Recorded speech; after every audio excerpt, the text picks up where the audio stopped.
Friends, welcome back to my YouTube channel Study Career Point. I hope you all are doing well. ठीक, so start करते हैं हमारे next practice session के साथ। तो देखिए, इससे पहले मैं आपके 4 प्रैक्टिस सेशन आपके कंप्लीट करा चुकी हूँ। ठीक है, ये आपका 5 नंबर का है। सो स्टार्ट करते हैं हमारे फर्स्ट क्वेश्चन के साथ। तो देखिए, फर्स्ट क्वेश्चन है आपका श्रृंखला अधिगम, जिसको हम चैन लर्निंग बोलते हैं। चैन लर्निंग संबंधित है। चैन लर्निंग इज़ रिलेटेड टू विच। तो देखिए, यहाँ जो आपके ऑप्शंस हैं वो आपके हैं टॉलमैन से, थॉर्नडाइक से, गैने से या फिर ब्रूनर से। तो यहाँ जो आपका राइट आंसर होगा वो होगा आपका गैने से। जो आपकी चैन लर्निंग है वो आपकी किससे संबंधित है? आपकी गैने से। ठीक है, तो यहाँ जो आपका राइट आंसर है वो आपका ऑप्शन नंबर सी। ठीक है, चलते हैं देखिए हमारे नेक्स्ट क्वेश्चन की तरफ। नेक्स्ट क्वेश्चन है हमारा, अधिगम वक्र में पठार बनता है। देखिए, जो आपको प्लेट्यू है, a plateau is formed in the learning curve. देखिए, जो प्लेट्यू है आपका वो कब बनता है? तो देखिए, जो प्लेट्यू है आपका वो कब बनता है? जब आपका क्या होता है कि जो सीखने की वृद्धि आपकी होती है वो ना तो आपकी बढ़ रही होती है, ना ही वो आपकी घटती है। ठीक है, ना तो वो आपकी बढ़ती है, ना ही वो आपकी घटती है। ठीक है, तो जो पीक पॉइंट आपका होता है प्लेट्यू, तो ये पूछ रहा है कि प्लेट्यू आपका कब बनता है। तो देखिए, परिपक्वता के कारण, जो आपकी मैच्योरिटी होती है उसके कारण बनता है। अभिप्रेरणा, जो आपकी मोटिवेशन होती है उसके कारण बनता है। थकान के कारण बनता है, या फिर आपका अभिरुचि, जो आपकी क्या आपका जो आपका अभिरुचि होती है उसके कारण बनता है। तो देखिए, यहाँ जो आपका होगा वो आपका क्या हो जाएगा? थकान। देखिए, जो आपका प्लेट्यू बनता है वो आपका किसकी वजह से बनता है? आपका थकान की वजह से। ठीक है, तो यहाँ जो आपका राइट आंसर हो जाएगा वो हो जाएगा आपका ऑप्शन नंबर सी। ठीक है, चलते हैं देखिए हमारे नेक्स्ट क्वेश्चन की तरफ। नेक्स्ट क्वेश्चन है हमारा, बच्चों के उचित विकास को सुनिश्चित करने के लिए उसका स्वस्थ शारीरिक विकास एक महत्वपूर्ण पूर्व आवश्यकता है।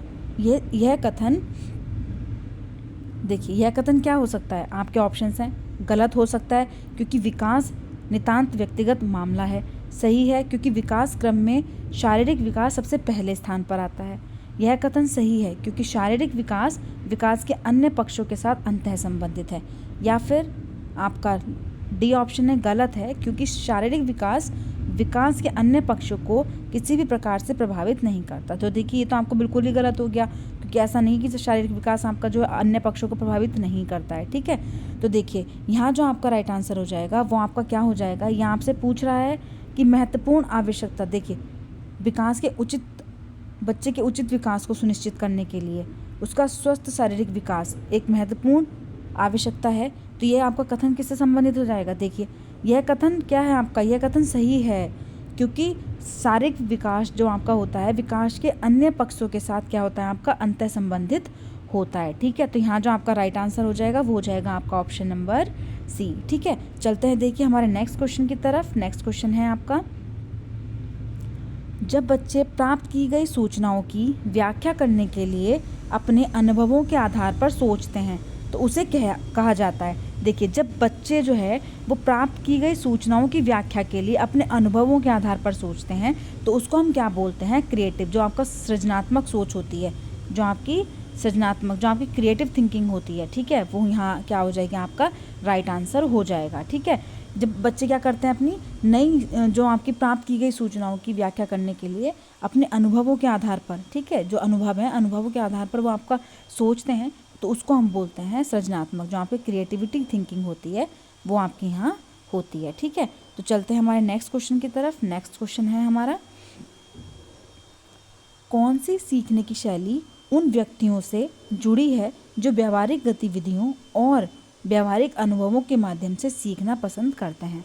ठीक है, तो देखिए, ये जो आपका है ये आपका किसका है?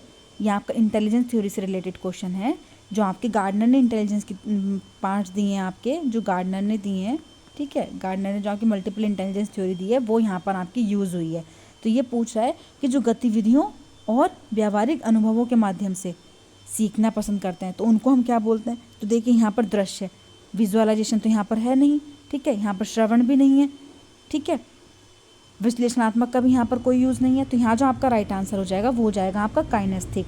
देखिए, जो आपके गार्डनर हैं उन्होंने मल्टीपल इंटेलिजेंस थ्योरी दी है, तो मल्टीपल इंटेलिजेंस थ्योरी में उन्होंने आपके 8 पॉइंट्स दिए हैं, जिनमें विजुअलाइज, स्पेशियल जो आपकी होती है, बॉडीली, काइनेस्थेटिक आपका होता है। ठीक है, तो यहाँ जो आपका राइट आंसर है, गतिविधियों के बारे में ये बात कर रहा है, तो यहाँ जो आपका राइट आंसर है वो जाएगा आपका ऑप्शन नंबर सी। ठीक है, काइनेस्थेटिक यहाँ पर आपका राइट आंसर होगा।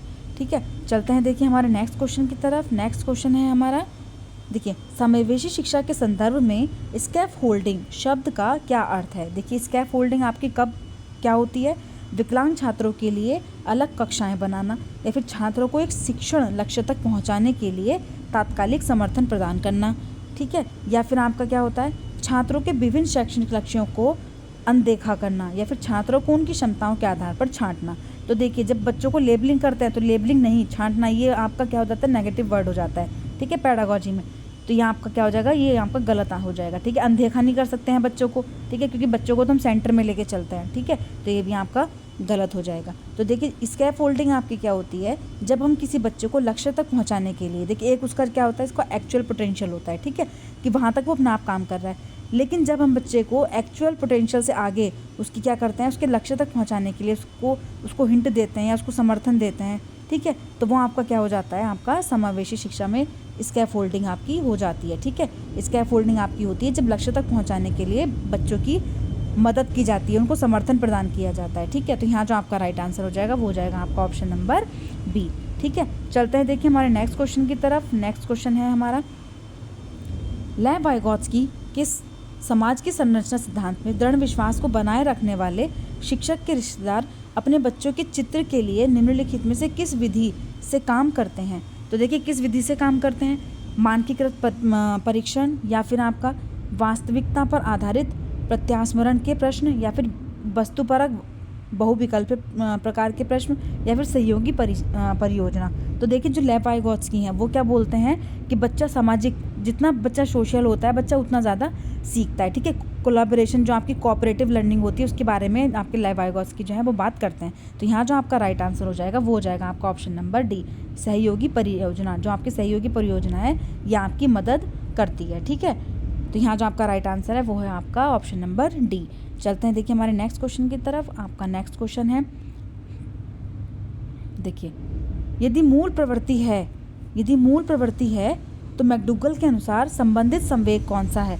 तो देखिए जो मैकडूगल है उन्होंने आपके क्या 14 इंस्टिंक्ट उन्होंने आपके दिए हैं, 14 संवेग उन्होंने आपके दिए हैं और उन संवेगों को इन्होंने संबोधित किया है किसी और संवेग के साथ, उसको ऐड किया, मतलब जो इनकी मूल प्रवृत्ति हैं उन्होंने उन मूल प्रवृत्तियों को संवेग के साथ जोड़ा, ठीक है। तो यहाँ ये पूछ रहे हैं कि यदि मूल प्रवृत्ति है, देखिए मूल प्रवृत्ति है तो मैकडूगल के अनुसार संबंधित संवेग जो है वो आपका कौन सा है। तो आपका संवेग कौन सा हो जाएगा, तो देखिए यहाँ जो आपका राइट आंसर है वो हो जाएगा आपका क्रोध।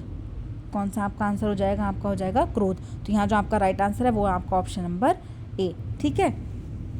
चलते हैं देखिए हमारे नेक्स्ट क्वेश्चन की तरफ। नेक्स्ट क्वेश्चन है हमारा, गतिक कौशलों में अधिगम में निर्योग कहलाती है। देखिए गतिक कौशलों की यहाँ पर बात हो रही है, जो आपकी मोटर स्किल होती हैं, ठीक है।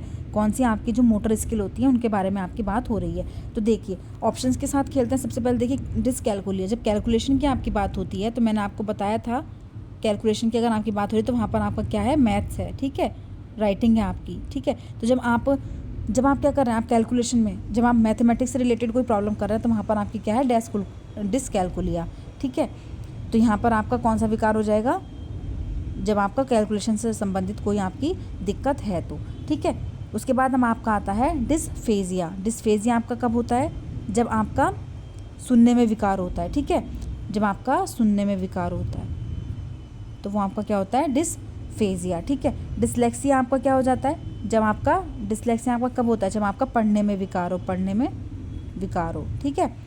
तो यहाँ जो आपका गतिक कौशलों का है तो वो आपका हो जाता है ऑप्शन नंबर बी, डिस्प्रैक्सिया, ठीक है। डिस्प्रैक्सिया आपका किस्सा है, आपका मोटर स्किल से संबंधित है, ठीक है। तो यहाँ जो आपका राइट आंसर है वो आपका हो जाएगा डिस्प्रैक्सिया, ठीक है। चलते हैं देखिए हमारे नेक्स्ट क्वेश्चन की तरफ। नेक्स्ट और लास्ट क्वेश्चन है आपका, सृजनात्मक उत्तरों के लिए आवश्यकता है। देखिए जो सृजनात्मक आपके आंसर होते हैं, जो आपके क्रिएटिव जो आपके आंसर्स होते हैं उनके लिए आवश्यकता है। तो उनके लिए किस चीज़ की आवश्यकता है, तो देखिए विषय वस्तु पर आधारित प्रश्न या फिर मुक्त ओपन उत्तर वाले प्रश्न या फिर एक अत्यंत अनुशासित कक्षा या फिर प्रत्यक्ष शिक्षण में प्रत्यक्ष प्रश्न। तो देखिए जब आपकी क्रिएटिव थिंकिंग या फिर क्रिएटिव चीज़ों की बात होती है तो वहाँ पर आपका क्या होता है, मुक्त उत्तर वाले प्रश्न, जो आपके ओपन एंडेड मतलब आप एक प्रॉब्लम के बहुत सारे सॉल्यूशन आप निकाल देते हैं, ठीक है। तो वो आपके क्या होते हैं, ओपन एंडेड जो आपके क्वेश्चंस होते हैं। तो ठीक है, तो यहाँ जो आपका सृजनात्मक उत्तर है वो आपको किससे मिलेंगे, आपके ओपन एंडेड जो मुक्त उत्तर वाले प्रश्न हैं उनसे मिलेंगे। ठीक है, तो यहाँ जो आपका राइट आंसर हो जाएगा वो हो जाएगा आपका ऑप्शन नंबर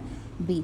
ठीक है, तो आपका ये आज का सेशन यहीं पर समाप्त होता है। अगर आपको मेरा सेशन पसंद आया हो तो please like share and subscribe, बने रहिए मेरी क्लास के साथ। अगर आपने मेरे प्रीवियस प्रैक्टिस सेशन नहीं देखे हैं तो उनको भी देख लीजिए, क्योंकि मैंने जो क्वेश्चंस आपके लिए हैं वो आपके प्रीवियस के क्वेश्चन पेपर से ही लिए हैं।